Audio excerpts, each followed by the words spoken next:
Mars पे life. ये बात सुनते ही हम सभी को लगता है कि हम किसी साइंस फिक्शन मूवी के बारे में बात कर रहे हैं, लेकिन अब ये कोई मूवी वाली बात नहीं रही, क्योंकि टेस्ला और स्पेसएक्स के मालिक इलोन मस्क का प्लान ये है कि वो 2050 तक मार्स पर इंसानों का एक पूरा शहर बनाएंगे और उस शहर में 10 लाख लोग रह सकेंगे, और वो भी बिना अर्थ की मदद के। एलन मस्क के इस प्लान का काफी मजाक उड़ाया जा रहा था, लेकिन मार्स के इस मिशन पर लोग तब यकीन करने लग गए जब नासा ने भी इस मिशन को ज्वाइन कर लिया, क्योंकि पिछले कई सालों से स्पेसएक्स रॉकेट टेक्नोलॉजी में काफी तरक्की कर चुका है। जैसा कि हम लोग जानते हैं, इलोन मस्क की कंपनी टेस्ला, जो कि इलेक्ट्रिक कार्स बनाने में काफी एक्सपर्ट है, और वो अपनी कार में ऑटो पायलट का इस्तेमाल करते हैं। इसी तरह से स्पेसएक्स के रॉकेट में भी ऐसी टेक्नोलॉजी का इस्तेमाल की गई है जिसमें वो कम से कम फ्यूल यूज करके स्पेस तक पहुंचाने की कैपेबिलिटी रखते हैं। अर्थ और मार्स के बीच की दूरी 6 करोड़ 20 लाख किलोमीटर है, और वहां तक इंसानों को पहुंचाने के लिए एक खास किस्म की स्टारशिप बनाई जा रही है। इस स्टारशिप में टेस्ला में यूज होने वाली बैटरियों का इस्तेमाल किया जाएगा, जो कम से कम फ्यूल का इस्तेमाल करके हमें मार्स तक पहुंचा देगा। अब वो मार्स तक तो इंसानों को पहुंचा देंगे, लेकिन सवाल ये आता है कि वो मार्स पर कॉलोनी कैसे बनाएंगे। आखिर इलोन मस्क और नासा इस हरे भरे अर्थ को छोड़कर इंसानों को इस बंजर मार्स की जमीन पर क्यों बसाना चाहते हैं, जहां ना ही सांस लेने के लिए ऑक्सीजन है और ना ही खाने पीने का कोई सामान, और जहां का टेम्परेचर भी रहने के लिए हैबिटेबल नहीं है। तो फिर ये क्यों मार्स पर कॉलोनी बसाने के लिए लगे हुए हैं, और आखिर मार्स पर कॉलोनी बनाना कितना मुश्किल होगा, आइए जानते हैं आज की इस वीडियो में।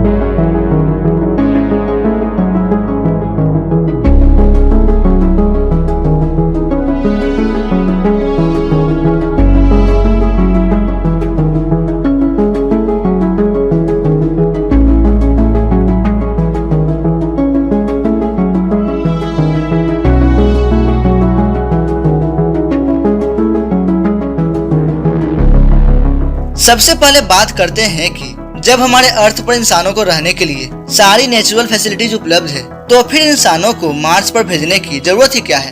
पिछले कई सालों से हमारे अर्थ के हेल्थ के ऊपर जो भी रिसर्च की गई, अफसोस के साथ उन सारे रिसर्च का रिजल्ट निगेटिव आए हैं।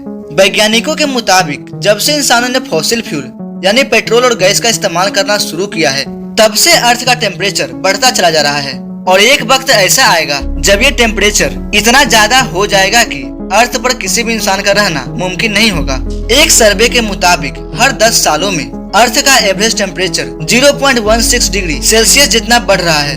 यानी जिन गर्म इलाकों में अभी इंसान रह रहे हैं, अगर ये सब ऐसा ही चलता रहा तो आज से 150 सालों के बाद वहाँ इंसानों का रहना मुमकिन नहीं होगा। टेम्परेचर बढ़ने की वजह से ये ग्लेशियर पिघल रहे हैं, जिनकी वजह से फ्लड, साइक्लोन और सुनामी का चांस भी बढ़ रहा है। यहाँ बात सिर्फ फ्यूल के इस्तेमाल की नहीं है, इस पोल्यूशन ने हमारे अर्थ के ओजोन लेयर को भी डैमेज कर दिया है। वो ओजोन लेयर जो सूरज से निकलने वाली अल्ट्रा वायलेट रेज से हमें बचाती है। यानी एक तरफ पोल्यूशन से पैदा होने वाली गर्मी और दूसरी तरफ खौफनाक सोलर रेडिएशन। यानी इससे एक बात तो पता चल रहा है कि एक दिन हमारा अर्थ रहने के काबिल नहीं बचेगा, और यही वजह है कि हम इंसान अपने लिए एक दूसरा घर यानी एक दूसरा प्लेनेट अभी से ढूंढ रहे हैं। लेकिन सिर्फ मार्स ही क्यों, हमारे सौर मंडल में तो और भी ग्रह हैं, उन पर लाइफ पॉसिबल क्यों नहीं है। हमारे सौर मंडल में हमारा एक पड़ोसी प्लेनेट वीनस है और दूसरा मार्स। वीनस जो मार्स के मुकाबले में पृथ्वी से ज्यादा करीब है, लेकिन हम वहाँ नहीं जा सकते क्योंकि वहाँ वही सब कुछ है जिससे हम भाग रहे हैं, यानी कि गर्मी। जी हाँ, वीनस सूरज के चक्कर लगाने वाला वो दूसरा प्लेनेट है जहाँ गर्मी इतनी ज्यादा होती है कि वो लोहे को भी पिघलाकर रख दे। दूसरी तरफ है हमारा पड़ोसी ग्रह मार्स। यहाँ वीनस जैसी गर्मी तो नहीं है, लेकिन यहाँ की सर्दी अर्थ के आर्कटिक रीजन से भी ज्यादा होती है।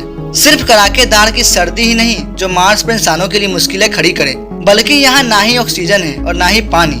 यहाँ इंसानों की जिंदा रहने के लिए बेसिक फैसिलिटीज भी मौजूद नहीं है।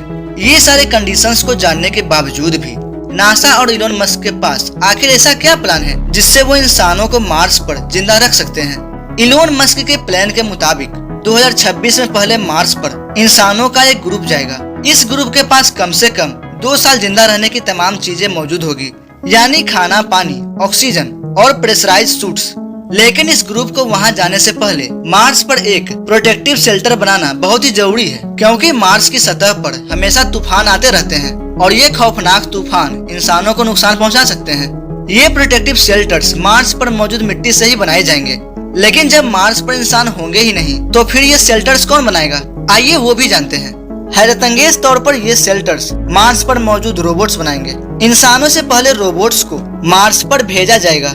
ये एक खास किस्म के रोबोट्स होंगे जो वैसे तो अलग अलग हिस्सों में काम कर सकेंगे, लेकिन जरूरत पड़ने पर वो आपस में जुड़ भी सकेंगे। ये रोबोट्स इंसान के काम करने से काफी ज्यादा फास्ट काम कर सकेंगे, जिनमें कैमरा, सेंसर्स, मिट्टी खोदने के लिए स्केलेटर्स और 3D प्रिंटिंग यूनिट्स भी लगे होंगे। सोलर एनर्जी से चलने वाले ये रोबोट्स पहले तो सेंसर की मदद से एक खास किस्म की मिट्टी ढूंढेंगे।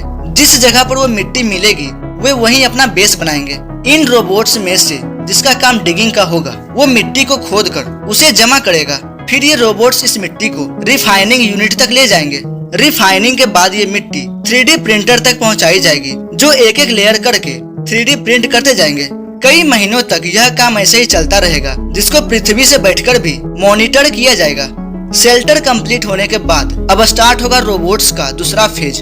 अब मार्स पर पहली बार इंसानों का एक ग्रुप लैंड करेगा। क्योंकि इंसान यहाँ पहली बार लैंड करेंगे, इसलिए इनके पास काफी सारा सामान भी मौजूद होगा। मार्स पर मौजूद ये रोबोट्स इंसानों का सामान उठाकर उसे लैंडिंग साइट से बेस यूनिट तक ले जाएंगे।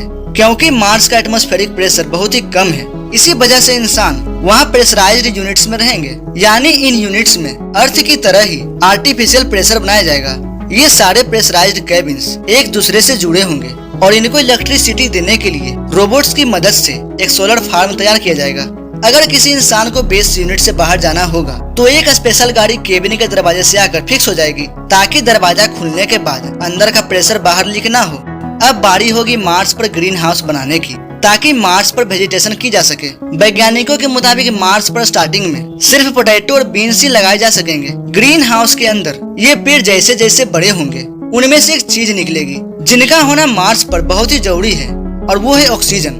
जी हाँ, ये प्लांट्स मार्स पर सब्जियों के अलावा इंसानों को ऑक्सीजन भी देंगे, लेकिन ये ऑक्सीजन ज्यादा नहीं होगा। इसलिए जल्द से जल्द मार्स पर ऑक्सीजन बनाने का भी बंदोबस्त किया जाएगा। खाने के लिए उनके पास सिर्फ 2 डिश सही पर खाना मौजूद होगा, और मार्स की जमीन के नीचे जमे हुए पानी का पता वहाँ के रोवर पहले ही लगा चुके हैं, इसलिए उस बर्फ को पिघलाकर पानी भी बना लिया जाएगा। ऐसे करते करते मार्स की कॉलोनी धीरे धीरे और भी डेवलप होगी और वहाँ फ्यूचर में और भी इंसान जा पाएंगे।